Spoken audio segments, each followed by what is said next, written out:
Doamnelor, domnișoarelor, domnilor, bună ziua! Bine ați venit la Centrul Cultural Bucovina. La mulți ani tuturor sărbătoriților zilei de astăzi, Ziua Artelor Plastice Bucovinene,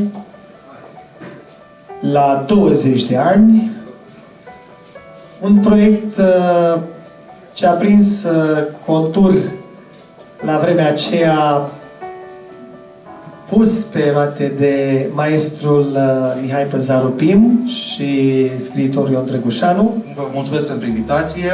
În primul rând aș dori să spun și eu un sincer la mulți ani celor care își sărbătoresc astăzi onomastica și vreau să îi felicit pe toți artiștii noștri care au, cu toate vicisitudinile vremii, au dăinuit peste vremuri. Și îi mulțumesc că există, mulțumim că fac lucruri importante pentru arta plastică din Bucovina și să fie sigur că în noua administrație la Consiliul Județean Suceava vor avea un prieten. Sunt emoționat. Felicitări calde, fierbinți pentru George Licurici și pentru Doru Ghiocel Olaș. Ei sunt sărbătoriți și sărbătoarea de astăzi marchează importanța cercului de caricaturiști din cadrul mișcării plastice din județul Suceava. Am contribuit și eu de-a lungul timpului, au venit generațiile după mine, au apărut nume noi, generații noi, maestri noi și aici, printre noi, alături de sărbătoriți, i-aș invita aici în față și pe ei, vă rog să veniți, domnilor sărbătoriți, să mai vină și Ovidiu Borte-Boa, domnul Papuc, domnul Horodnic și mai sunt caricaturiști pe care noi am văzut, să vină, să ridice mâna, să vină lângă noi, pentru că, te rog frumos, lângă tânărul domn vicepreședinte.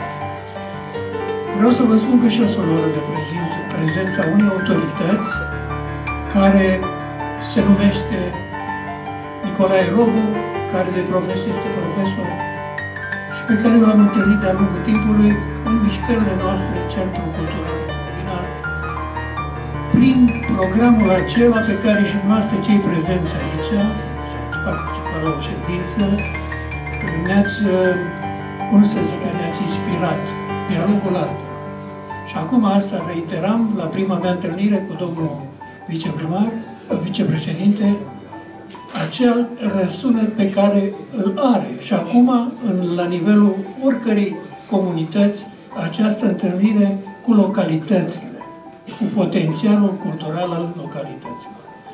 Eu vă promit că în măsura în care voi fi solicitat de centru, eu cu școala de artă sunt angajat, în rest alături de Călin, prin relația noastră de prietenie, de faptul că suntem stucani sunt mândri și vai de mama lor, să nu cumva să-i oprești din treabă, că ei muncesc tot timpul. Vom veni și vom bucura, eu știu, comunitățile cu ceea ce credem noi că este bine. Mulțumim, maestre. Dați-mi voie să oferim coronițele de rigoare, după care să dăm cuvântul sărbătoriților. Deci, domnule vicepreședinte,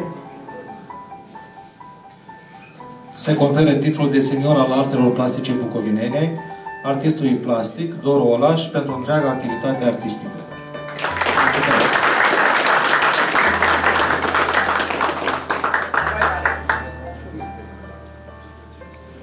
Se conferă titlul de senior al artelor plastice bucovinene artistului plastic George Licurici pentru întreaga activitate artistică.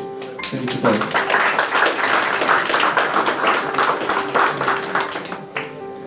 mulțumim, dragi prieteni, Centrul Cultural Bucovina, vă mulțumesc din toată inima că ați fost aproape de sărbătoarea noastră, sărbătoarea artelor plastice bucovinene. Din partea Consiliului Județean, dați nevoie să vă transmitem gândurile noastre bune, să aveți un an pe măsura așteptărilor și spor bun în tot ceea ce faceți.